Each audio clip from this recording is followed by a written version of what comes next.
پھر زندہ فرمایا اس کے ذریعے زمین کو اس کے مردہ ہو جانے کے بعد، اور پھیلا دیے زمین میں ہر قسم کے چلنے پھرنے والے جانور، اور ہواؤں کے گردش کرنے میں اور بادلوں میں جو آسمان و زمین کے درمیان مسخر ہیں، ضرور نشانیاں ہیں ان لوگوں کے لیے جو سمجھ رکھتے ہیں۔ پچھلے رکوع کی آخری آیت وَإِلَٰهُكُمْ إِلَٰهٌ وَاحِدٌ جب یہ نازل ہوئی تو مشرکین کو بہت تعجب ہوا اور کہنے لگے محمد صلی اللہ علیہ وسلم یہ کہتے ہیں کہ معبود صرف ایک ہی ہے، اگر وہ سچے ہیں تو کوئی نشانی دکھائیں۔ اس پر اللہ تعالیٰ نے یہ آیت نازل فرمائی۔ اللہ تعالیٰ نے اپنے خالق اور مالک ہونے کا پورا اس میں تذکرہ فرمایا، اور کائنات کے نظام چلانے کے بارے میں بھی اللہ تعالیٰ نے اس میں بتایا جا رہا ہے اس آیت میں۔ اللہ تعالیٰ ہی ہمارا معبود ہے، ایک وہ واحد ہے، ہر چیز کا معبود ہے، ہر چیز کا خالق اللہ تعالیٰ ہی ہے۔ مشرکین کا ایک عجیب طریقہ تھا، اور اب بھی ہے، وہ سارے مشرک شرک اسی لیے کرتے ہیں کہ پیدا کیا ہے اللہ تعالیٰ نے، رزق دیا ہے اللہ تعالیٰ نے، ہر طرح کی پرورش اللہ تعالیٰ کی طرف سے ہے، اولاد اللہ تعالیٰ دے رہے ہیں، کھانے پینے کی چیزیں اللہ تعالیٰ پیدا فرما رہے ہیں، لیکن مشرکین عبادت کسی کر رہے ہیں؟ اپنے ہی بنائے ہوئے معبودوں کی۔ نعوذ باللہ، وہ مشرکین عبادت دوسروں کی کرتے ہیں۔ اسی طرح مشرکین مکہ کے سامنے بھی جب یہ بات آئی کہ معبود صرف ایک ہی ہے تو وہ تعجب سے کہنے لگے کہ کیا تمام معبودوں کو ایک ہی معبود نے بنایا ہے؟ بلا شبہ یہ تو بڑی تعجب کی بات ہے۔ اور آج کل بھی ہم دیکھتے ہیں کہ دنیا میں ایک عجیب جگہ ہے ہماری، جو بھی چیز یہاں پہ روایت پا جاتی ہے، جو چیز بھی ہم لوگ کے ماحول میں آ جاتی ہے، چاہے وہ غلط ہی کیوں نہ ہو، بری ہو، اس کو ہم رواج یا فیشن سمجھ کے یا ماحول اپنا سمجھ کے اس کو اپنی طرح سے اپنے اندر ڈھال لیتے ہیں، اور اس کو سمجھ لیتے کہ بہت اچھی چیز ہے۔ انسانوں پر فرض ہے کہ جب ہم کسی بھی اپنے خالق کی عبادت کریں، اپنے مالک کی عبادت کریں، تو ہم اللہ تعالیٰ کے علاوہ کسی کو بھی اپنا معبود نہ بنائیں۔ انسانوں کا دین یہی ہے جو ہمارے باپ حضرت آدم علیہ السلام نے بتایا اور اختیار کیا ہے۔ اب ان کے بعد جتنے بھی انبیاء علیہ السلام بھی آ رہے ہیں، انہوں نے بھی یہی دعوت دی، یہی بتایا جو کہ اللہ تعالیٰ ہی صرف ہمارا خالق اور مالک ہیں، اب کسی اور کو معبود نہیں بنانا ہے، الہ واحد ہے۔ جب لوگوں میں شرک پھیل گیا تو وہ اسی سے مانوس ہو گئے اور توحید کی دعوت کو وہ تعجب سے دیکھنے لگے۔ اس آیت میں اللہ تعالیٰ سب سے پہلے زمین و آسمان کی تخلیق کا ذکر فرما رہے ہیں کہ اس کی تخلیق صرف اللہ تعالیٰ ہی نے فرمائی ہے، اور یہ اللہ تعالیٰ کی پہلی نشانی ہے۔ سورہ احقاف میں فرما رہے ہیں اللہ تعالیٰ، آپ کہیے کہ یہ تو بتاؤ جن چیزوں کی تم خدا کو چھوڑ کر عبادت کرتے ہو، مجھ کو یہ دکھلاؤ کہ انہوں نے کون سی زمین پیدا کی یا ان کا آسمان میں کچھ ساجھا ہے؟ میرے پاس کوئی کتاب جو اس سے پہلے کی ہو یا کوئی اور مضمون منقول ہو لے آؤ، اگرچہ کہ تم سچے ہو۔ اس کے بعد اللہ تعالیٰ دوسری نشانی بیان فرما رہے ہیں جس میں رات اور دن کا آنا جانا ہے، اختلاف اللیل والنہار، یعنی رات اور دن کے آگے پیچھے آنے جانے کا، اور ایک دوسرے سے رات اور دن کا کم اور زیادہ ہونے کا تذکرہ بیان فرمایا ہے۔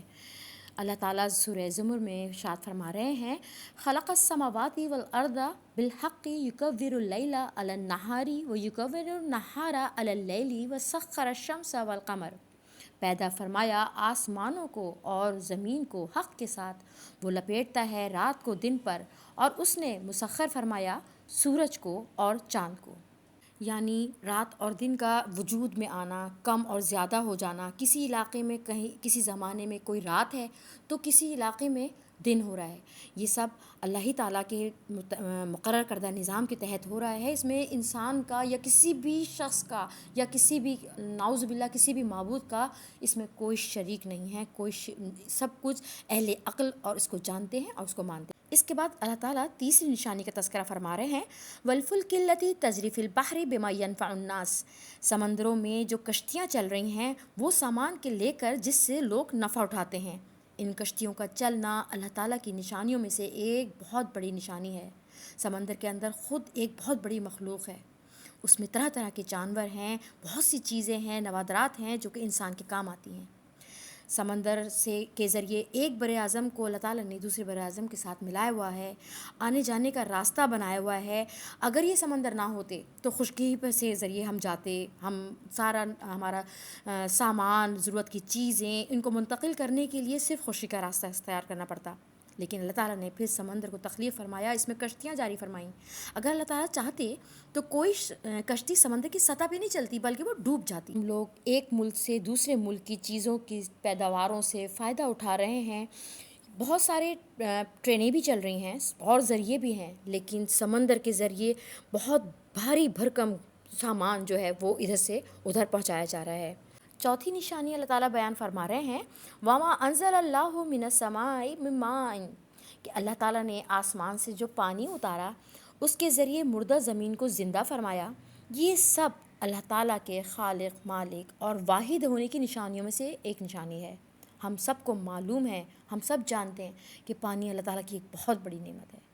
پانی نہ ہو تو زندگی ختم ہو جائے،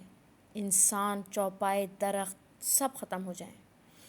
بارشیں ہوتی ہیں، میٹھا پانی برستا ہے، خشک زمینیں اس سے سیراب ہوتی ہیں، کھیتیاں ہری بھری ہوتی ہیں، باغات سرسبز ہوتے ہیں، تالابوں میں پانی جمع ہوتا ہے، ہم مہینوں اس سے فائدہ اٹھاتے ہیں۔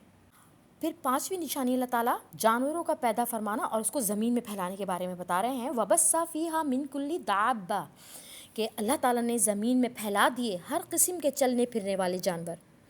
اس کا عطف جو ہے وہ انزلہ پر بھی ہو سکتا ہے اور احیا پر بھی ہو سکتا ہے۔ عربی لغت میں لفظ دابہ جو ہے اس چیز کو کہا جاتا ہے جو زمین پر چلے پھرے۔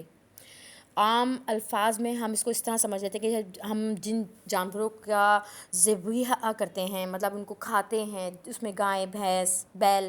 یہ اونٹ وغیرہ، یہ سب ہمارے لیے اللہ تعالیٰ نے ہی پیدا فرمائے ہیں جو اللہ کی نشانیوں میں سے بہت بڑی ہیں۔ اسی طرح سے ان میں سے کچھ جانور ایسے ہیں جو ہمارے سواری کے کام آتے ہیں، اور اس کے اللہ تعالیٰ نے یہ سب اللہ تعالیٰ ہی کی مخلوق ہیں۔ چھٹی نشانی اللہ تعالیٰ ہواؤں کے مختلف رخوں پہ چلانے کے بارے میں بتا رہے ہیں، وتصریف الریاح، یعنی ہواؤں کو چلانے پھرانے اور ان کے رخوں کو بدلنے میں اللہ تعالیٰ کی قدرت کی نشانیاں موجود ہیں۔ اللہ تعالیٰ جیسے چاہتے ہیں، جس رخ میں چاہتے ہیں، ہواؤں کو چلا دیتے ہیں۔ تیز ہوا چلانے کا حکم ہوتا ہے تو تیز چلتی ہے، آہستہ چلانے کا حکم ہوتا ہے تو اللہ تعالیٰ کے حکم سے وہ آہستہ چلتی ہے۔ اگر عذاب کا ذریعہ اللہ تعالیٰ نے بنانا ہوتا ہے تو اس عذاب کے ذریعے سے ہوا کو چلا دیتے ہیں۔ ساتویں نشانی اللہ تعالیٰ بادلوں کی تخلیق کے بارے میں بتا رہے ہیں کہ وَالسَّحَابِ الْمُسَخَّرِ بَيْنَ السَّمَاءِ وَالْأَرْضِ، کہ بادلوں میں نشانی ہے جو مسخر ہیں زمین اور آسمان کے درمیان۔ بادلوں میں ہی اللہ تعالیٰ کے کرشمے مسخر ہیں۔ آپ دیکھیں ذرا پانی کس طرح سے ان میں بھرا ہوا ہوتا ہے جو آپس میں ٹکراتے ہیں اور پھر بارش ہوتی ہے۔ بادلوں کے ذریعے اللہ تعالیٰ نے بنی اسرائیل کو میدان طی میں سایہ عطا فرمایا تھا۔ بادل ان کے ساتھ ساتھ چلتے تھے، یہ صرف اللہ تعالیٰ کی اس میں حکمت ہے۔ ان کا ہلکا ہونا، بھاری ہونا، بادلوں کا آنا جانا یا بالکل ختم ہو جانا، یہ سب اللہ تعالیٰ کے کرشمے ہیں۔ قوم عاد پہ بھی جب عذاب آنے کی ابتدا ہوئی تھی تو وہ اسی طرح سے ہوئی تھی کہ عرصے دراز سے بارش بالکل نہیں ہوئی تھی۔ اچانک ان لوگوں نے دیکھا کہ بادل ظاہر ہو گئے، انہوں نے سمجھا کہ بادل جو ہیں یہ بارش برسائیں گے۔ سخت گرمی کی وجہ سے جب وہ میدان میں نکل کے کھڑے ہوئے تو بجائے بارش کے سخت آندھی آ گئی، جس کی وجہ سے وہ بالکل تہس نہس ہو کے رہ گئے۔ آخر میں آ رہا ہے لَآیَاتٍ لِقَوْمٍ یَعْقِلُونَ، اس بات میں یہی بات پنہا ہے کہ اللہ تعالیٰ کی وحدانیت اور اس میں خالقیت کی نشانیاں اللہ تعالیٰ کی موجود ہیں۔ توحید کے جو انکار کرتے ہیں، منکرین اسلام جو ہیں، وہ بھی جانتے ہیں یہ سب کچھ اللہ تعالیٰ ہی نے تخلیق کیا، یہ کوئی نہیں کر سکتا، لیکن پھر بھی وہ اس کے انکار کرتے ہیں۔ آیت نمبر 165 کی تلاوت کرتے ہیں، وَمِنَ النَّاسِ مَن يَتَّخِذُ مِن دُونِ اللَّهِ أَندَادًا يُحِبُّونَهُمْ كَحُبِّ اللَّهِ وَالَّذِينَ آمَنُوا أَشَدُّ حُبًّا لِلَّهِ وَلَوْ يَرَى الَّذِينَ ظَلَمُوا إِذْ يَرَوْنَ الْعَذَابَ أَنَّ الْقُوَّةَ لِلَّهِ جَمِيعًا وَأَنَّ اللَّهَ شَدِيدُ الْعَذَابِ۔ اس کا ترجمہ، اور بعض لوگ ایسے ہیں جنہوں نے اللہ تعالیٰ کے علاوہ اس کے شریک تجویز کر رکھے ہیں، وہ ان سے ایسی محبت کرتے ہیں جیسی اللہ تعالیٰ سے محبت ہونی واجب ہے، اور جو لوگ ایمان لائے ان کا اللہ سے محبت کرنا بہت ہی زیادہ قوی ہے۔ اور اگر جان لیں وہ لوگ جنہوں نے ظلم کیا، جس وقت دیکھیں عذاب کو کہ بلا شبہ ساری قوتیں اللہ ہی کے لیے ہیں، اور بے شک اللہ تعالیٰ سخت عذاب والا ہے۔ اس آیت میں مشرکین کے جھوٹے خداؤں کے بارے میں بتایا جا رہا ہے کہ جو ان سے محبت کرتے ہیں ان پر کتنا سخت عذاب ہے۔ وَمِنَ النَّاسِ مَن يَتَّخِذُ، کہ اللہ تعالیٰ کے مد مقابل میں اللہ کے شریک بنانا، کسی کو اللہ کے برابر لے آنا اور اس کو ہی سب کچھ سمجھنا۔ من دون اللہ، اس کا یہی مطلب ہے کہ اللہ کے علاوہ کسی اور کو شریک بنانا۔ کحب اللہ، ایسی محبت جیسی اللہ سے ہو، اس جیسی محبت کسی اور سے نہیں ہونی چاہیے۔ اسی طرح آگے فرمایا جا رہا ہے والذین آمنوا اشد حبا للہ، اس میں لفظ اشد جو آ رہا ہے یہ لفظ شدید سے نکلا ہے اور یہ باب تفعیل کا صیغہ ہے، یعنی سب سے زیادہ شدید محبت صرف اللہ تعالیٰ سے کی جائے۔ مشرک لوگ جو تھے وہ اللہ تعالیٰ کے برابر معبودوں کو بنا لیا کرتے تھے، ان کی عبادت کرتے تھے، ان کی نظریں مانتے تھے، ان کے لیے جانور ذبح کرتے تھے۔ تو انہی کے لیے بتایا گیا ہے کہ ایسے لوگ جھوٹے معبود نہ بنائیں اور ایسی محبت نہ کریں جیسی اللہ تعالیٰ سے محبت کرنی ہے۔ اگر بلندی کو پانا ہے تو بلندی والے کام بھی کرنے ہیں، معمولی اور حقیر چیزوں کو معبود نہیں بنانا ہے۔ اللہ کو اگر پانا ہے تو اللہ کی رضا والے کام کرنے ہیں، اللہ کو واحد ماننا ہے۔ ہم اللہ کے بنائے ہوئے ہیں اور ہم کیا کر رہے ہیں؟ مادی چیزوں کے حصول میں خود کو برباد کر رہے ہیں، چیزوں کے حصول کے لیے دوسروں کو خفا کرتے ہیں، اللہ تعالیٰ کو خفا کر رہے ہیں۔ مطلوب ہمارا صرف اللہ تعالیٰ ہونے چاہیے، اور مطلوب کے درجے میں جو بھی آ گیا، یعنی کہ کسی بھی مال و متاع کی، اولاد کی، نفس کی، جان کی، گھر کی، کسی بھی چیز کی اگر محبت غالب آ گئی اللہ کی محبت کے آگے تو یہ سب کچھ شرک ہے۔ اللہ سے محبت کرنی ہے، اور اگر بس اولاد کی بھی اگر محبت کر رہے ہیں ہم تو اللہ کی محبت سے نیچے ہو۔ بیوی شوہر سے، شوہر بیوی سے محبت کرے لیکن اللہ کی محبت سے نیچے ہو، اللہ کی محبت سے اوپر نہ ہو جائے۔ مال سے محبت کر لی اور محبت بڑھ گئی تو شرک ہے، کیونکہ وہ مال کا پجاری ہو گیا ہے۔ حدیث ہے کہ ہلاک ہو جائے، برباد ہو جائے وہ شخص، وہ بندہ جو درہم اور دینار سے محبت کرے۔ اللہ تعالیٰ کے لیے ہی بس یہی ہے کہ اللہ اکبر کبیرہ، لا ضد لہ لا ند لہ ولا جور لہ ولا شبہ لہ ولا حد لہ ولا عد لہ ولا مثل لہ ولا کفو لہ ولا نظیر لہ ولا وزیر لہ ولا شریک لہ۔ مطلب بس یہی ہے کہ اللہ تعالیٰ سب سے بڑے ہیں، ان کا کوئی مخالف نہیں، ان کا کوئی ہمسر نہیں، ان کے لیے کوئی نہیں ہے، ان کی کوئی حد نہیں ہے، نہ کوئی گنتی ہے، نہ کوئی مثال ہے، نہ ان کی کوئی برابری کر سکتا ہے اللہ تعالیٰ کے، نہ اللہ تعالیٰ کا کوئی ثانی ہے، نہ اللہ تعالیٰ کا کوئی وزیر ہے، اور سارا ملک سب ملکیت اللہ تعالیٰ ہی کی ہے، اس کی ملکیت میں کوئی شریک نہیں۔ اگر ہم کو اللہ کی رضا چاہیے تو ہم کو ترک آرزوئیں کرنی ہیں، دنیاوی محبوب جو ہیں ان کی محبت کو ختم کرنا ہے، اتنی محبت نہیں بڑھانی ہے کہ اللہ کی محبت پہ فوقیت آ جائے، یعنی یہاں پہ شرک آ جائے گا۔ ہمیں خود کو اللہ کی رضا پہ چھوڑنا ہے، وَأُفَوِّضُ أَمْرِي إِلَى اللَّهِ، کہ میرا ہر کام اللہ ہی کے لیے ہو، بھوک، جان، مال، اولاد، سب کچھ اس کی ایسی محبت جو اللہ کی محبت سے اوپر ہو جائے، ان سب کو چھوڑنا ہے، برداشت کرنا ہے۔ اگر جیسے ہم اپنی ہی مثال لیں کہ ہم عورتوں کو اگر ہمیں گرمی لگ رہی ہے تو ہمیں اس چیز کو برداشت کرنا ہے یہ سوچ کے کہ اللہ تعالیٰ ہم کو کہیں جہنم کی آگ میں نہ ڈال دیں، تو اس دن کی گرمی، روز محشر کی گرمی سے بچنے کے لیے یہاں اللہ کی رضا کے خاطر اپنے آپ کو ہم نے پردہ کرنا ہے۔ جن لوگوں نے خدا کے ساتھ اس کا ہمسر بنا لیا تو گویا اس نے اپنی جانوں پہ ظلم کیا۔ قیامت کے دن جب اپنے عذاب کو یہ دیکھیں گے تو اس وقت جان لیں گے کہ ساری قوت اللہ ہی کے لیے ہے۔ اس موقع پہ ان کو بہت زیادہ پشیمانی ہوگی، ندامت ہوگی، شرمندگی کے سوا کچھ نہیں حاصل ہوگا، کوئی فائدہ نہیں پہنچے گا۔ اسی طرح سے اللہ تعالیٰ پھر آگے فرما رہے ہیں وَلَوْ يَرَى الَّذِينَ ظَلَمُوا أَنْدَادَهُمْ لَا تَنْفَعُوا، تو یعنی جنہوں نے ظلم کیا اگر وہ جان لے کہ ان کے بنائے ہوئے خدا نفع دینے والے نہیں ہیں تو وہ یہ بات ضرور جان لیں کہ ساری قوت صرف اللہ ہی کے لیے ہے۔ اللہ تعالیٰ فرما رہے ہیں کہ میں تمہارا ہوں، مجھ تک آؤ، مجھ کو پالو، حاصل کر لو۔ اگر ہم کو اللہ تعالیٰ مل رہا ہے، اللہ تعالیٰ ہم کو پکار رہے ہیں تو کیا ہم چھوڑ دیں گے؟ سوچیں اللہ مل رہا ہے ہم کو، اللہ اکبر۔ آگے کیا آیت تلاوت کرتے ہیں؟ استبرأ الذین اتبعوا من الذین اتبعوا ورأوا العذاب وتقطعت بهم الاسباب وقال الذین اتبعوا لو ان لنا کرة فنتبرأ منهم كما تبرؤوا منا كذلك يريهم الله أعمالهم حسرات عليهم وما هم بخارجين من النار۔ اس کا ترجمہ،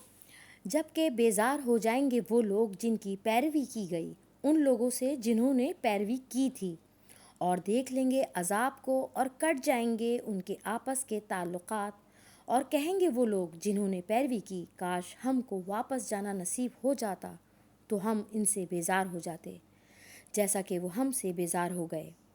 اللہ اسی طرح دکھائے گا ان کو ان کے اعمال حسرتیں بنا کر، اور وہ آگ سے نکلنے والے نہ ہوں گے۔ ان آیات میں کافروں کی ایک اور حسرت اور ندامت ان کے سامنے ذکر فرمائی جا رہی ہے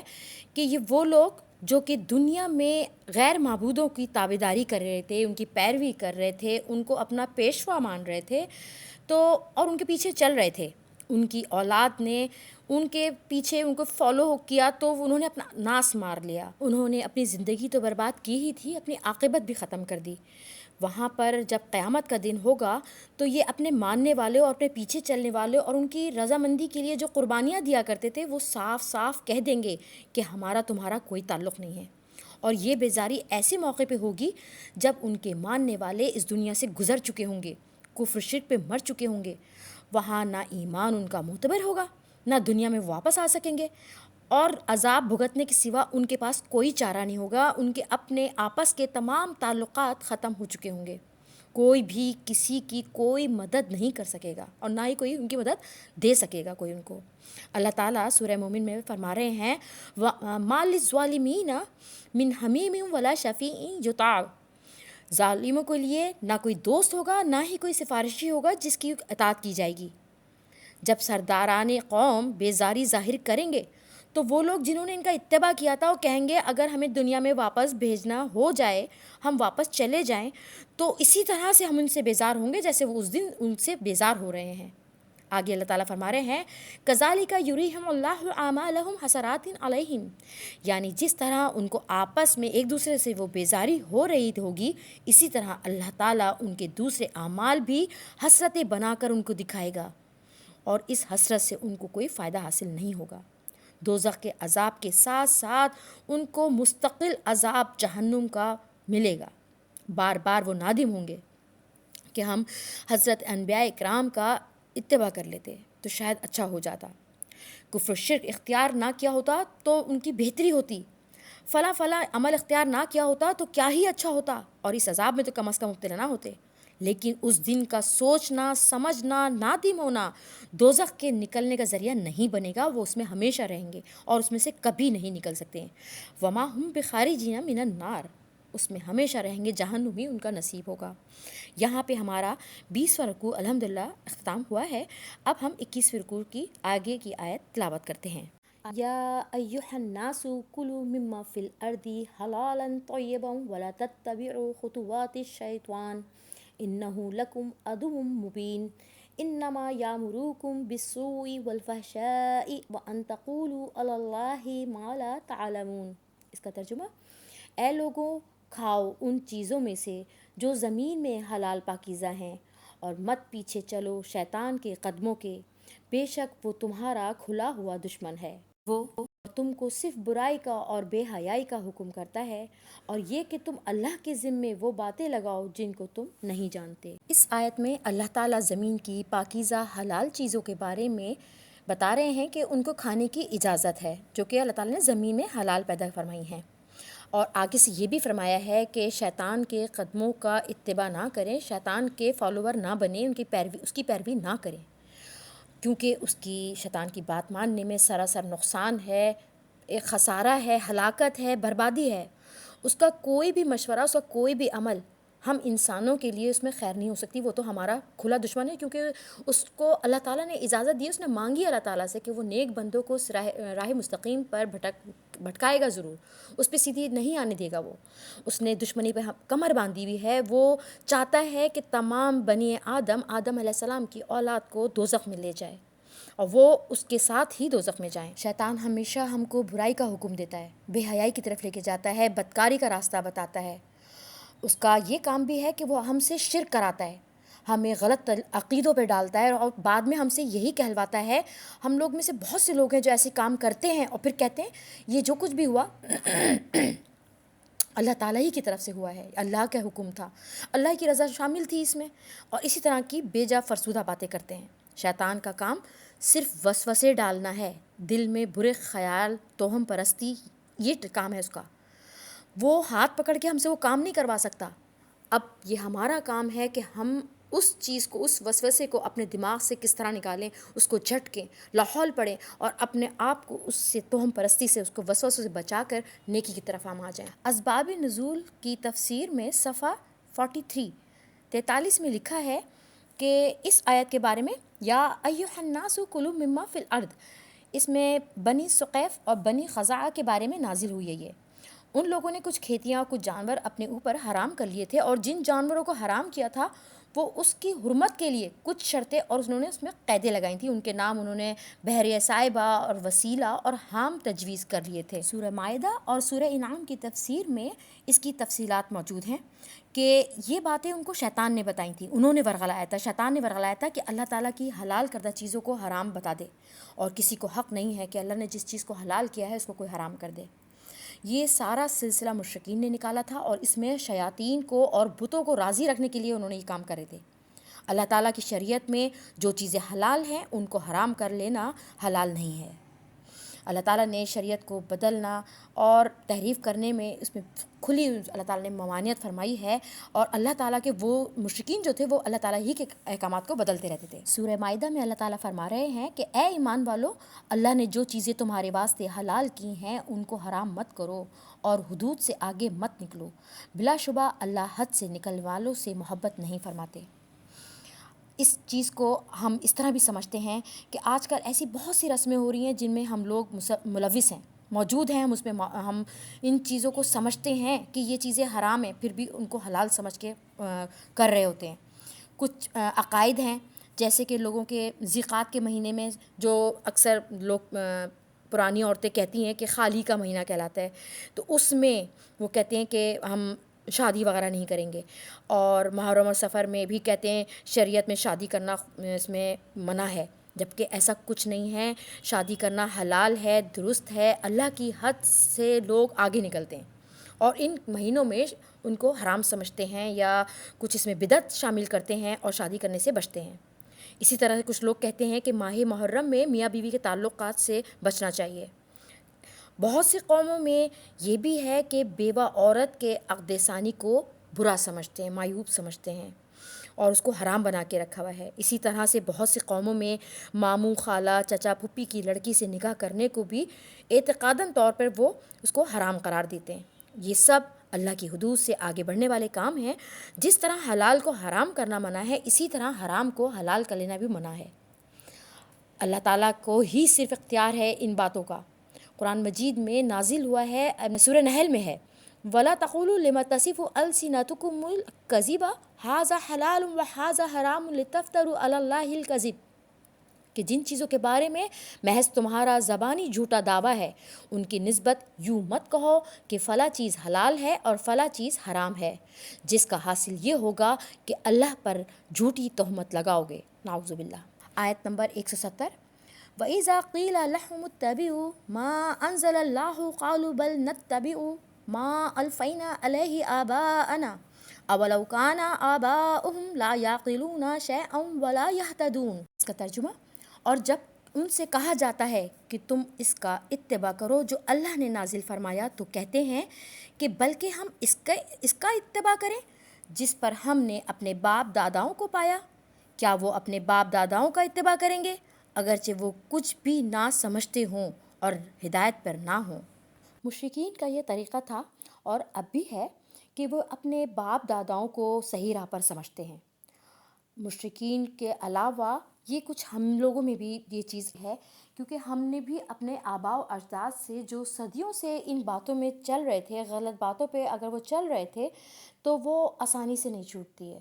کچھ نہ کچھ اس کے اثرات باقی رہتے ہیں۔ جیسے کہ آج کل کے بھی دور میں ہمارے ہاں ہندوانہ رسم و رواج بہت موجود ہیں، مائیوں کی رسمیں ہوتی ہیں، ڈھول ڈھمکے ہوتے ہیں، اچھی خاصی شادی جو سنت میں ہے ہماری، جو ہم سب کو معلوم ہے کہ سنت نبوی میں صرف نکاح ہونا چاہیے، ولیمہ ہونا چاہیے، اور یہ سب گانے باجے تاشے اور سب کچھ ہندوانہ رسمیں جو چلی آ رہی ہیں، ہم سب جانتے ہیں کہ ہمیں پیچھے سے اڈاپٹ کیے ہم لوگوں نے، ہماری نہیں ہے، ہمارے سنت میں نہیں ہے، لیکن پھر بھی ہم کر رہے ہیں۔ تو ان سب یہ مشرکانہ چیزیں ہیں، ہم نے اس میں شریک کر لی ہیں اپنی چیزوں میں، اپنی جو ہماری حلال اور سنت والی نکاح کے طریقے ہیں اس میں مزید اور بھی اس کے علاوہ بھی زندگی کے بہت سارے ہمارے عوامل ایسے ہیں جس میں کہ ہم نے مشرکوں کی چیزیں اپنے میں ڈال لی ہیں، اور اس کو ہم صحیح بھی سمجھتے ہیں۔ تمام توہمات کو ہم اڈاپٹ کرے ہوئے ہیں، ان کو اپلائی کرتے ہیں اپنی زندگی میں، اور سمجھتے ہیں کہ ہم بالکل ٹھیک ہے، صحیح ٹریک پہ جا رہے ہیں، بس ٹھیک ہے، سب لوگ کرتے چلے آ رہے ہیں، ہم بھی کریں گے۔ کون لوگ ہیں پھر جو کھڑے ہوں گے اور کہیں گے کہ نہیں، یہ چیز نہیں ہونی چاہیے، اس میں سادگی آنی چاہیے۔ اس چیز میں ہم لوگوں کو یہ سوچنا ہے کہ مشرکین سے ہمیں نہیں ملے ہم لوگ۔ کفر شرک کی مذمت اگر مشرکین کو صاف بتا دی گئی تھی، توحید کے بارے میں صاف بتا دیا گیا تھا، لیکن کسی بھی قیمت پہ وہ اپنے باپ داداؤں کا دین کفر شرک پر چھوڑنے کو تیار نہیں ہوتے ہیں۔ ان کا ایک ہی جواب ہوتا ہے کہ ہم ان طور طریقوں کو کیسے چھوڑیں، اپنے رسم و رواج کے ہم پابند ہیں، جو ہمارے پیچھے سے ہوتا چلا ہے ہم وہی کریں گے۔ یا پھر یہ کہنے کو سننے کو ملتا ہے کہ جو سب کچھ ہوتا چلا آ رہا تھا اس کو اب ہم ایک دم سے کیسے چھوڑ دیں۔ اللہ تعالیٰ کی دین کی سمجھنے کے لیے طرف آنے کے لیے ہم میں سے سب کو کھڑے ہونا ہے، حق بات کو ماننا ہے، حق بات کو تسلیم کرنا ہے، مشرکانہ طریقے چھوڑنے ہیں، تاکہ ہم میں اور ہندوؤں میں اور مشرکین میں، مسلمانوں میں فرق ہونا چاہیے۔ اس آیت میں بھی اسی طرح سے مشرکین کی تردید کی گئی ہے، ان کو منع فرمایا گیا ہے۔ فرمایا جا رہا ہے اولو کان آباؤہم لا یعقلون شیئا ولا یہتدون، کیا وہ اپنے باپ داداؤں کا اتباع کریں گے اگرچہ کہ وہ کچھ بھی نہ سمجھتے ہوں اور ہدایت پر نہ ہوں۔ باپ داداؤں نے اپنی ناسمجھی کی وجہ سے شرک اگر اختیار کر لیا ہے، غیر اللہ کی پرستش کر رہے ہیں، برے رسم و رواج نکال لیے ہیں، وہ لوگ کیسے لائق ہوں گے پیروی کرنے کے؟ صحیح کیسے کہہ دیں گے آپ ان کو؟ پھر بھی یہ معلوم ہے ان لوگوں کو کہ باپ داداؤں کے پاس اللہ تعالیٰ کی طرف سے کوئی ہدایت نہیں آئی ہے، نہ ان کے پاس اللہ تعالیٰ کے پاس سے کوئی کتاب آئی تھی، نہ کوئی نبی آیا تھا ان کو ہدایت دینے کے لیے، پھر بھی سراسر وہ گمراہی میں لگے ہوئے ہیں، گمراہی کی راہ پہ چل رہے ہیں۔ یہ کہاں کی سمجھداری ہے؟ ہاں، اگر یہ بات ہے کہ اگر باپ دادا ہدایت پہ ہوں، انہوں نے حق کی بات بتا دی ہو، تو پھر ان کا اتباع کر لیں، پھر ان کی پیروی کر لیں، بات مان لیں۔ غلط بات پر کسی کی بھی نقل کرنا حلال نہیں ہے، یہ بات صحیح نہیں ہے، اور اس کو اپنانا بھی تعالیٰ ہی کی ناراضگی کو مول لینا ہے۔ ہم لوگ سمجھدار ہیں، ہم لوگ عقل آنی چاہیے ہم سب کو، ہم پہچانیں کہ کیا اللہ نے ہماری یہ سب باتیں کہی ہیں جو ہم کر رہے ہیں۔ کوشش کریں کسی وقت بھی آپ انسان کے اندر سمجھ آ جائے، اس بات کو مانیں کہ ہماری زندگی میں کون کون سی ایسی چیزیں ہیں جس سے ہم اللہ تعالیٰ کو ناراض کر رہے ہیں، اور اللہ تعالیٰ کو ناراض کرنے کا مطلب یہی ہے کہ اللہ کو عذاب خدا نخواستہ نہ آ جائے، اللہ کی رضا کو مطلوب ہونا چاہیے۔ ہماری زندگی کا مقصد بس یہی ہونا چاہیے کہ لا محبوبہ الا اللہ، لا مقصودہ الا اللہ، لا مطلوبہ الا اللہ۔ ہمیں اللہ کے سوا کوئی محبوب نہیں چاہیے، اللہ کے سوا کوئی ہمارا مقصد حیات نہ ہو، اور صرف ہمارا مقصد صرف اللہ تعالیٰ کو ہی راضی کرنا ہے۔ آیت نمبر 171، وَمَثَلُ الَّذِينَ كَفَرُوا كَمَثَلِ الَّذِي يَنْعِقُ بِمَا لَا يَسْمَعُ إِلَّا دُعَاءً وَنِدَاءً صُمٌّ بُكْمٌ عُمْيٌ فَهُمْ لَا يَعْقِلُونَ۔ لفظی ترجمہ، واو اور مثال، الذین ان لوگوں کی جو، کفروا کافر ہوئے، کمثلی کاف مانند اور مثال، الذی اس شخص کے ینعقو چلاتا ہے، بما ساتھ اس چیز کے کہ، لا یسمع نہیں سنتا، الا مگر، دعا بلانا، و نداء اور پکارنا، سم بہرے ہیں، بکم گونگے ہیں، عمیٌ اندھے ہیں، فہم پس وہ، لا نہیں، یعقلون سمجھتے۔ اس کا ترجمہ،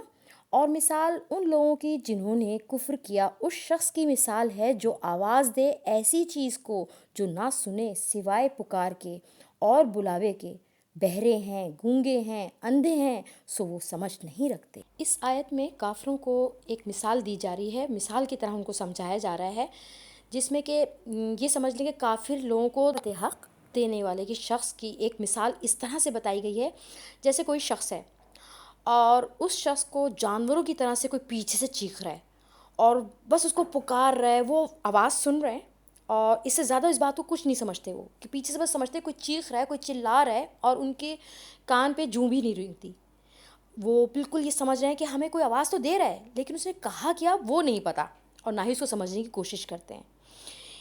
کافروں کی مثال اس شخص کے جانوروں کی طرح سے ہے کہ کوئی جو اپنے جانوروں کو ہانک رہا ہے، یعنی جانور جیسے نہیں سمجھ رہا ہے۔ ایک شخص ہے اپنے جانوروں کو ہانک رہا ہے وہ، اور اس کو چلا رہا ہے، چیخ رہا ہے، جانور کو نہیں پتہ وہ کہنا کیا چاہ رہا ہے۔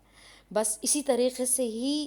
جانوروں کو پکار کے سوا ایسے پتہ نہیں چلتا، جیسے کہ مشرکین کو بھی یہی ان کی کنڈیشن ہے کہ حق بات جب ان کو بتائی جاتی ہے، سمجھائی جاتی ہے، دین کی طرف بلایا جا رہا ہے، تو بالکل وہ اسی طریقے سے ہیں جیسے ایک جانور ہوتا ہے کہ پیچھے سے کوئی شخص چلا رہا ہے لیکن ان کی سمجھ میں کچھ نہیں آ رہا۔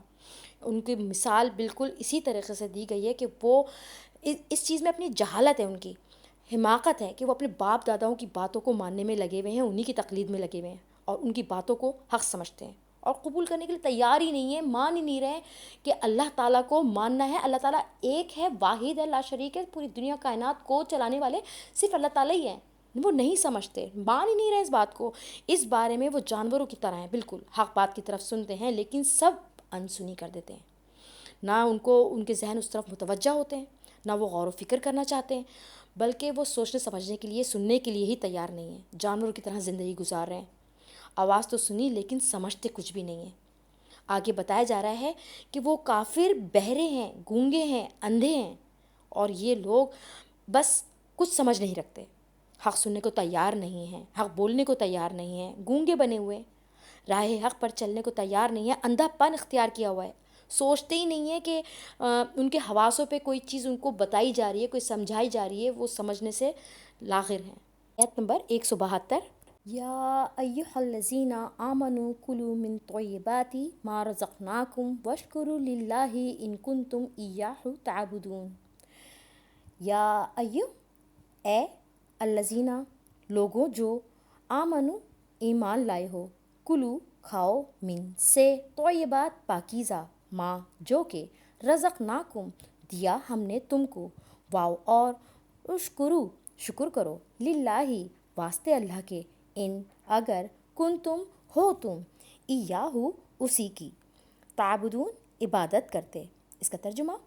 اے ایمان والوں کھاؤ ان پاکیزہ چیزوں میں سے جو ہم نے تم کو دی ہیں، اور شکر کرو اللہ کا اگر تم اس کی عبادت کرتے ہو۔ اس آیت میں بھی اللہ تعالیٰ پاکیزہ چیزوں کے کھانے کا حکم فرما رہے ہیں کہ اللہ تعالیٰ نے جو بھی نعمتیں دی ہیں ان کا شکر ادا کرنے کا حکم دیا گیا ہے، اور فرمایا گیا ہے کہ اگر تم اللہ کی عبادت کرتے ہو تو اس کا شکر ادا کرو۔ جو حق اللہ کی عبادت کا ہے وہ شکر کے بغیر مکمل نہیں ہے۔ رزق حلال اللہ تعالیٰ نے عطا فرمایا ہے سب کو، آپ اس کو حلال ذریعے سے ہی کھائیں، اسے کھائیں پئیں اور شکر ادا کریں۔ سورہ سبا میں فرمایا ہے اللہ تعالیٰ نے، کلوا من رزق ربکم واشکروا لہ، اپنے رب کے رزق سے کھاؤ اور اس کا شکر ادا کرو۔ نعمتوں کے شکر کا حق ہم پہ یہی ہے کہ ہم صرف اللہ کی اطاعت کریں، عبادت میں مشغول ہوں اور اس کی نعمتوں کو گناہوں میں خرچ نہ کریں۔ من طیبات ما رزقناکم، یعنی دوسروں کا مال چھین کر، چرا کر، خیانت کر کر استعمال نہیں کیا جائے، بلکہ اللہ نے جو مال جس کسی کو بھی دیا ہے، اگرچہ کہ وہ اس شخص کے لیے حلال ہے جس نے حلال ذریعے سے کمایا ہے، لیکن دوسروں کے لیے اسی وقت حلال اور طیب ہوگا جبکہ حلال طریقے سے صاحب مال سے حاصل کیا ہو۔ حلال اور پاک چیزوں میں سے کھانے کا حکم ہے، اور پھر اللہ کا اس پہ شکر بھی ادا کرنے کا حکم ہے، اور آگے اس میں شرط رکھ دی گئی ہے کہ اگر تم عبادت کرتے ہو اس رب کی جس نے تمہیں پیدا فرمایا، جس نے تمہیں تخلیق کیا، تو اب حرام چیزیں تمہیں چھوڑنی ہے اور حلال چیزوں کی طرف آنا ہے۔ اس میں یہ بھی بتایا گیا ہے کہ تم اپنے رب کے لیے ہی عبادت کرتے ہو، یعنی اگر پیچھے سے آباء و اجداد والی باتیں دل میں چور کی طرح موجود ہیں تو ان کو بھی ترک کرنا ہے۔ ایاہو کہہ کے بتایا جا رہا ہے کہ ہم صرف تیری ہی بندگی کی بات کر رہے ہیں اللہ تعالیٰ یہاں پہ، جیسے کہ سورہ فاتحہ میں ہے کہ ایاک نعبد و ایاک نستعین، ہم تیری ہی عبادت کرتے ہیں اور تجھ ہی سے مدد مانگتے ہیں۔ تو اسی طرح سے یہاں پہ کہا گیا ہے کہ ایاہو تعبدون، کہ تم اسی کی ہی عبادت کرتے ہو، تو وہی لوگ ہوں گے جو ایمان والے ہیں، پاک چیزیں کھائیں گے، ان کو جو اللہ تعالیٰ نے رزقناکم، اللہ تعالیٰ نے جو رزق دیا ہے اسی میں سے، طیب مال میں سے، پاک مال میں سے کھائیں اور اللہ تعالیٰ ہی کا شکر ادا کریں۔ شکر ادا کرنے سے اللہ تعالیٰ نعمتوں میں اضافہ فرماتے ہیں، مال میں اضافہ فرماتے ہیں۔ جو بھی اللہ تعالیٰ کی دی ہوئی نعمتیں ہیں ان سب پہ شکر بجا لانا ہمارا فرض ہے کہ اللہ تعالیٰ کی نعمتیں مزید اور اس میں بڑھیں گی۔ اسی طریقے سے یہاں بتایا جا رہا ہے کہ حرام مال سے پرہیز کرنا ہے، حلال کھانے کی اہمیت پہ زور دیا گیا ہے۔ بتایا گیا ہے، حدیث میں آیا ہے کہ جو صدقہ حلال مال سے ہوگا وہی قبول ہوگا۔ اللہ تعالیٰ پاک ہیں اور ان کی بارگاہ میں پاک چیز ہی قبول ہوتی ہے۔ حرام کمائی کے بارے میں تھوڑا سا ہم پڑھتے چلتے ہیں کہ رشوت آج کل بہت عام ہے۔ سب کو معلوم ہے رشوت کا مال حرام ہے۔ رشوت کا نام ہدیہ لے کے، تحفہ لے کے رکھ لیا جاتا ہے اور وہ پھر بھی حرام ہی ہوتا ہے۔ جو لوگ حکومت کے کسی شعبے میں کام کرتے ہیں، رشوت لیتے ہیں تو وہ حرام ہے، تنخواہ بھی اس کی حلال نہیں ہے۔ اسی طرح جس حکومت کے آپ ڈپارٹمنٹ میں کام کر رہے ہیں، ان کو آفس میں بٹھایا جاتا ہے اور وہ کام نہیں کر رہے ہیں، وقت نہیں دے رہے ہیں، تو یہ حرام ہے۔ سود کم ہو یا زیادہ، عوام سے لیا جائے یا کسی ادارے سے، سب حرام ہے، چاہے اس کا نام نفع رکھ لیا جائے۔ ہر وہ ملازمت حرام ہے جس میں گناہ کیا جاتا ہو۔ ان چیزوں میں شراب، خنزیر، مردار گوشت، تصویریں، مورتیاں، یہ سب چیزوں کی خرید و فروخت جو ہوتی ہے یا اس کو بنانے میں جو بھی کام ہے، یہ سب حرام ہے، اس کی تنخواہ بھی حرام ہے۔ بیمہ پالیسی یہ ایک جوا ہے۔ زندگی کا بیمہ آپ کیسے کرا سکتے ہیں؟ خود سوچیں، زندگی تو اللہ تعالیٰ کی عطا فرمائی ہوئی ہے، تو اس کا آپ بیمہ نہیں کرا سکتے، اس پہ کوئی شرط لگا کے آپ اس پہ پیسہ نہیں لے سکتے ہیں۔ ان سب چیزوں کے بارے میں جو بھی اموال، تجارت، کارخانے یا گاڑیوں میں کام اگر اس کا لگایا جا رہا ہے تو یہ سب حرام ہو رہا ہے۔ اس میں اپنی جمع کردہ رقم سے جو زائد رقم ملتی ہے وہ سب حرام ہے۔ اسی طرح ریس پہ جو جوا کھیلا جاتا ہے، گھوڑے وغیرہ یا میچز پہ لگاتے ہیں، یہ سب حرام ہے۔ لوگوں کو اغوا کر کے جو ان پہ رقم حاصل کی جاتی ہے وہ سب حرام ہے۔ لوگ پیری مریدی کا کاروبار کرتے ہیں، اہل حق اور اہل اشاعت کو سمجھ کر جو کچھ دیا جاتا ہے وہ سب حرام ہے۔ میراث اور شریعت کے مطابق تقسیم اگر نہیں کی جا رہی ہے تو وارث کے حصے میں جو بھی مال آئے گا وہ اپنا اگر بنا کے بیٹھ گیا ہے تو مرنے والے کے بیٹے اور بہنیں اور ماؤں کو میراث نہیں دے رہے ہیں اور اس کو خود ہتھیا کے بیٹھ گئے ہیں تو یہ سب حرام ہے۔ اسی طرح سے یتیموں کا حصہ اگر خرد برد کر دیا گیا ہے جو اور اپنی ملکیت میں لے لیا گیا ہے، یہ سب حرام ہے۔ نفس کی خوشی سے جو مال نہ دیا جائے اور دینے والا سب کسی دباؤ میں اگر خاموشی اختیار کر لیتے ہیں تو وہ مال بھی حرام ہے۔ گناہ سے جو مال کمایا جا رہا ہے اور گناہ کی جو مدد کی جا رہی ہے تو یہ دونوں چیزیں حرام ہیں۔ حرام کے بہت سے شعبے ہیں، ہر شخص اپنی آمدنی اور اخراجات کی فکر کرے،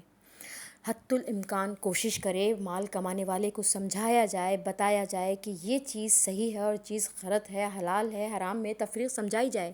آپ کا کام سمجھانا ہے، بتانا ہے، آگے جو شخص نہیں سمجھ رہا ہے تو یہ اب اس کی ذمہ داری ہے۔ آیت نمبر 173، انما حرم علیکم المیتۃ والدم ولحم الخنزیر وما اہل بہ لغیر اللہ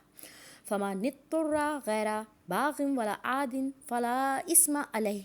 ان اللہ غفور الرحیم۔ اس کا ترجمہ، اللہ تعالیٰ نے تم پر صرف مردار اور خون اور خنزیر کا گوشت اور وہ جانور حرام کیے ہیں جن کے ذبح کرتے وقت غیر اللہ کا نام پکارا گیا ہو، سو جو شخص مجبوری میں ڈال دیا جائے اس حال میں کہ باغی نہ ہو اور حد سے بڑھ جانے والا نہ ہو تو اس پر کوئی گناہ نہیں، بے شک اللہ تعالیٰ غفور ہے، رحیم ہے۔ ان آیات میں اللہ تعالیٰ نے بنیادی طور پر 4 جانوروں کے حرام کرنے کا ذکر بتایا جا رہا ہے۔ اللہ تعالیٰ بتا رہے ہیں اس میں، ایک تو یہ کہ وہ مردہ جانور جو ذبح کیے بغیر مر جائے، نمبر 2 جانور کا خون، نمبر 3 خنزیر کا گوشت کھانے کی حرمت، اور نمبر 4 وہ جانور جن پر ذبح کرتے وقت غیر اللہ کا نام پکارا گیا ہو۔ ان چیزوں کے کھانے کا عرب کے مشرکوں میں کافی رواج تھا اور وہ اس کے علاوہ بھی بہت سی چیزیں کھاتے تھے، حلال چیزیں بھی کھاتے تھے۔ لفظ انما جو ہے اس سے یہ معلوم ہو رہا ہے کہ وہ ان کے علاوہ بھی حرام چیزیں بھی کھاتے تھے جن کا ذکر قرآن اور حدیث سے ہمیں ملتا ہے۔ آگے آ رہا ہے فمن اضطر غیر باغ ولا عاد فلا اثم علیہ۔ اس کا مطلب یہ ہے کہ جو شخص بھوک سے ایسا مجبور ہو جائے کہ اس کی جان پر آ جائے، جان پر ختم ہونے کا وقت آ جائے تو اس کے پاس حلال چیزوں میں سے کھانے کو کچھ بھی نہ ہو، تو وہ حرام چیزوں میں سے اپنی جان بچانے کے لیے اتنا سا کھا سکتا ہے جس سے اس کی موت کے منہ سے وہ نکل آئے، صرف اتنا ہی کھائے جس سے اس کی جان بچ جائے، اس سے آگے نہ بڑھے، لذت کا اس کو مزہ نہ لینا شروع کر دے، لذت کا طالب نہ ہو جائے۔ مثلا اگر بھوک سے جان جا رہی ہے تو شراب پینے اور سور کھانے کی اجازت کو بہانہ بنا کر یہ نہ سوچ بیٹھے کہ آج تو اجازت مل گئی ہے، خوب مزے سے کھا لیتے ہیں، پی لیتے ہیں، پھر کبھی موقع ملے نہ ملے تو ایسا نہیں سوچنا ہے، بلکہ یہ صرف ایک اللہ کی طرف سے ایک اجازت دی گئی ہے وقتی۔ ایسا آدمی جو کرے گا یا سوچے گا وہ باغی ہے، یعنی حد سے بڑھنے والا ہے۔ کوئی بھی شخص اگر لذت کے لیے ان چیزوں کو کھائے گا یا ضروری مقدار سے زیادہ کھائے گا تو وہ گناہگار ہے۔ لا اسم علیہ، یہ فرما کر یہ بتایا جا رہا ہے کہ جان بچانے کی مجبوری میں تھوڑا سا کھانے کی اللہ کی طرف سے اجازت مل رہی ہے تو اس کی معافی ہے، اور اس کو اس طرح نہ سمجھا جائے کہ یہ چیز حلال ہو گئی ہے، بلکہ یوں کہیں گے کہ اگر جان کنی کے وقت میں اس کا کھانا حلال اللہ تعالیٰ نے فرما دیا ہے تو حرام بہر صورت حرام ہی ہے اپنی جگہ پر۔ بہت سے لوگ یورپ میں، امریکہ میں اور ویسٹرن یونین میں، اپنے جو آسٹریلیا وغیرہ میں بلا تکلف شراب پیتے ہیں، خنزیر کھاتے ہیں اور جانوروں کا گوشت بھی کھاتے ہیں جو کہ شرعی طریقے سے ذبح نہیں کیا جاتا، وہ حلال نہیں ہوتے، اور جب ان سے بات ہوتی ہے ان لوگوں سے تو وہ کہہ دیتے کہ ہم مجبور ہیں، حالانکہ ایسی اضطراری اور مجبوری ان کو کہیں بھی نہیں ملتی، کہیں ان کو اجازت نہیں ہے اس چیز کی۔ ان ملکوں میں سینکڑوں قسم کی چیزیں ملتی ہیں اس کے علاوہ بھی جو کہ حلال ہیں، جس میں کہ مچھلی ہے، انڈے ہیں، دودھ ہے، اور اگر انتظام کرا جائے تو خود ذبح کر لیں یا سامنے اپنے خود ذبح کروائیں تو حلال گوشت بھی مل سکتا ہے۔ ایسی حالت میں حرام کھانا یا پینا کسی بھی طرح سے حلال نہیں ہے، اور یہ سوچ لیا جائے کہ مطلب ہمیں مل رہا ہے تو پیٹ بھر کے خوب روزانہ حرام کھا رہے ہیں، پی رہے ہیں، اس میں کوئی شک میں پڑ ہی نہیں رہے وہ لوگ۔ بعض لوگوں نے تو یہ بھی بتایا ہے کہ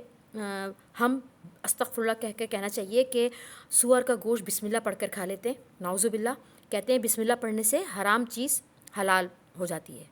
تو اللہ تعالیٰ نے ایسی کوئی اجازت نہیں دی ہے۔ بسم اللہ پڑھنے سے حرام حلال نہیں ہو جاتا، بلکہ حرام پر بسم اللہ پڑھنے سے ایمان کا سلب ہونے کا خطرہ پڑ سکتا ہے۔ پھر یہ بات بھی غور کرنی چاہیے کہ مسلمان کو کسی ایسے ملک میں رہنے کی کیا ایسی مصیبت پڑی ہے جہاں حلال ملتا ہی نہ ہو، حرام ہی کھانا پڑتا ہو۔ دنیا کی مقصد کے لیے، مطلب کے لیے ایسے جذبات جو ایسے ملکوں میں ان کو لے جاتے ہیں کہ ان کو طلب دنیا، طلب مال، حب جاہ کے لیے وہ حرام ایسے ملکوں میں چلے جاتے ہیں اور حرام ہی کھاتے ہیں۔ اللہ تعالیٰ ہم سب کو ان چیزوں سے محفوظ رکھے۔ آگے کی آیت تلاوت کرتے ہیں۔ ان الذین یکتمون ما انزل اللہ من الکتاب ویشترون به ثمنا قلیلا اولئک ما یأکلون فی بطونہم الا النار ولا یکلمہم اللہ یوم القیامۃ ولا یزکیہم ولہم عذاب علیم۔ اولئک الذین اشتروا الضلالۃ بالہدی والعذاب بالمغفرۃ فما اصبرهم على النار ذلك بأن الله نزل الكتاب بالحق وإن الذين اختلفوا في الكتاب لفي شقاق بعيد۔ ان بے شک الذین وہ لوگ کے یکتمون چھپاتے ہیں ما جو کچھ انزلہ اتارا ہے اللہ نے، من سے کتاب واو اور یشترون وہ مول لیتے ہیں، بہی بدلے اس کے، ثمنن مول، قلیلاً تھوڑا، اولئکا یہ لوگ، ما نہیں، یأکلون وہ کھاتے، فی بیچ، بطونہم اپنے پیٹوں میں، الا مگر، نار آگ، ولا واو اور لا نہیں، یکلمہم اللہ بات کرے گا ان سے اللہ یوم القیامہ قیامت کے دن، ولا اور نہیں، یزکیہم پاک کرے گا ان کو، واو اور لہم واسطے ان کے، عذاب ہے، علیم دردناک۔ اولئکا یہ وہ لوگ ہیں، الذین جنہوں نے، اشتروا مول لیا، ضلالہ گمراہی کو، بالہدی ہدایت کے بدلے، والعذاب اور عذاب کو، بالمغفرہ بدلے بخشش کے، فما پس کیا، اصبرہم صبر کرتے ہیں وہ، علی اوپر، نار آگ کے، ذالکا یہ، بھی انا اس واسطے ہے کہ اللہ نے نزلہ اتارا کتاب کو بالحقی حق کے ساتھ، واو اور انا بے شک الذین جنہوں نے اختلاف کیا فی بیچ کتاب کے لفی البتہ بیچ شقاق خلاف بعید دور کے ہیں۔ اس کا ترجمہ،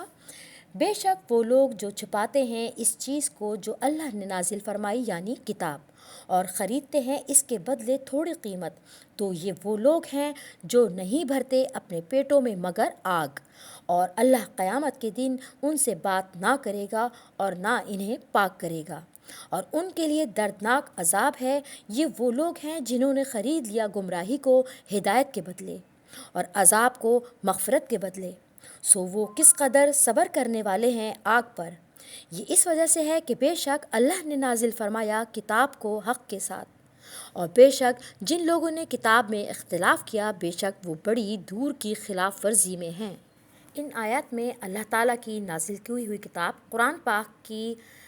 حق باتوں کو چھپانے اور اس میں رد و بدل کرنے اور اس میں تحریف کرنے کے بارے میں، اور قرآن پاک کی غلط تفسیر کو بتانے اور اس کے اوپر دنیاوی معاوضے کو ذریعہ بنانے والے جو لوگ تھے اس بارے میں منع فرمایا ہے کہ ایسا نہیں کرنا ہے کہ دنیاوی معاوضے کے خاطر آپ قرآن پاک کو نہیں بیچیں، اس کی آیتوں کو نہیں، آپ اس کے بدلے قلیل سی آپ معاوضہ حاصل نہ کریں۔ اسباب نزول میں صفحہ 44 پر علامہ واحدی صاحب نے حضرت ابن عباس سے نقل کیا ہے کہ یہ آیت یہودیوں کے رؤسا، ان کے امیر جو لوگ تھے اور علماء کے بارے میں نازل ہوئی ہے، جو اپنے نیچے کے لوگوں کو اس باتوں کو نشانیاں اللہ تعالیٰ کی آیات جب سناتے تھے اس کا ہدیہ یا اس سے کے بدلے رقم وصول کرتے تھے، اور ان کی یہ خوش فہمی تھی اور ان کی امید بھی تھی کہ نبی آخر الزماں صلی اللہ علیہ وسلم انہی کی قوم میں سے ہوں گے۔ لیکن جب نبی آخر الزماں صلی اللہ علیہ وسلم کی بعثت ہو گئی بنی اسرائیل میں تو ان کے قبائل میں سے نہیں تھے وہ، تو انہوں نے یہودیوں نے، ان کے علماء نے ان کی صفات کو بدل کے رکھ دیا، اور ان کے پاس توریت میں حالانکہ ان کے پاس موجود تھیں وہ پہلے سے، جس میں ان کی کھلی نشانیاں حضور اکرم صلی اللہ علیہ وسلم کے آنے کی پوری نشانیاں موجود تھیں، اس کے باوجود بھی اس کو انہوں نے انکار کیا، چینج کیا، اور حضور اکرم صلی اللہ علیہ وسلم کی دوسری صفات ان کو بتا دیں جو کہ توریت شریف میں نہیں لکھی ہوئی تھیں۔ تاکہ یہ وجہ کیوں تھی کہ وہ عوام کو چاہتے تھے کہ نبی آخر الزماں حضرت محمد مصطفیٰ صلی اللہ علیہ وسلم پر ایمان نہ لائیں اور ان کی ریاست باقی نہ رہے، زیادہ مسلمانوں میں اضافہ نہ ہو، سابقہ امت میں ہی اضافہ ہوتا رہے، اور وہ چاہتے تھے کہ ان کی ہی ریاست چلتی رہے، ان کو رشوت ملتی رہے۔ اس سے پہلے بھی اللہ کی کتاب کے تمام انہوں نے مضامین کو چھپایا، اور اس چیز کے بارے میں پچھلے رکوعوں میں بہت زیادہ جو اس کی مذمت کی گئی ہے اس کا ہم تفصیل بیان پچھلے رکوعوں میں پڑھ چکے ہیں۔ دوبارہ اس مضمون کو اللہ تعالیٰ یہاں پہ دوبارہ فرما رہے ہیں، اور توجہ یہاں پہ پھر دلائی جا رہی ہے کہ اس حقیر دنیا کے حقیر مار کے لیے جو بھی حرکتیں تم لوگ کرتے ہو آخرت میں اس کا نتیجہ بہت برا ہوگا، کچھ نہیں ملنے والا۔ یہی حرکتیں ان کو دوزخ میں لے جانے والی ہیں۔ جو لوگ بھی ایسا کرتے ہیں وہ اس دنیا میں کھانے پینے کی چیزوں سے تو پیٹ اپنا بھر سکتے ہیں، لیکن یہ پیٹ بھرنا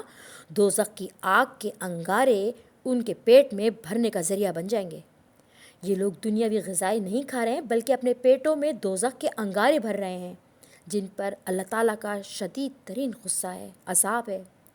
اللہ قیامت کے دن ان سے مہربانی کے ساتھ بات نہیں فرمائیں گے، نہ ہی بات کریں گے، مہربانی تو بہت دور کی بات ہے، ان کو اللہ تعالیٰ پاک بھی نہیں کریں گے، ان کو دوزخ میں ان کو ہمیشہ وہاں رہنا پڑے گا۔ ان کے لیے دردناک عذاب ہے۔ یہ وہ لوگ ہیں جنہوں نے ہدایت دیکھ کر گمراہی خرید لی ہے۔ ان لوگوں نے جہنم کا عذاب خرید لیا ہے، اور ان کا کتنا حوصلہ ہے کہ جہنم کا عذاب برداشت کرنے کے لیے تیار ہیں۔ اس کے لیے کس طرح کی تیاری کر رہے ہیں، اللہ تعالیٰ ہم سب کو ان باتوں سے محفوظ رکھے۔ الحمدللہ یہاں پہ ہمارا 21واں رکوع کا بھی اختتام ہوا ہے،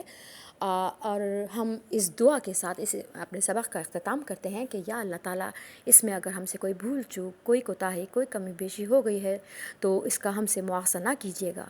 اس ہمارے کلام کو، ہماری کاوش کو اللہ پاک پروردگار اس کو قبول و مقبول فرمائیے، اس کو رہتی دنیا میں ہمارے لیے اجر و ثواب کا باعث بنا دیجیے۔ اس کا ثواب ہم کو، ہمارے ماں باپ کو، اور حضرت آدم سے لے کے قیامت تک آپ کے پاس جتنے بھی کل مومنین، کل مومنات، کل صالحین، کل صالحات، تمام مسلمانوں کو اس کا اجر عظیم عطا فرماتے رہیے گا۔ اے اللہ تعالیٰ ہمارے لیے اس کاوش کو قبول فرمائیے، آمین ثم آمین یا رب العالمین۔ السلام علیکم ورحمۃ اللہ وبرکاتہ۔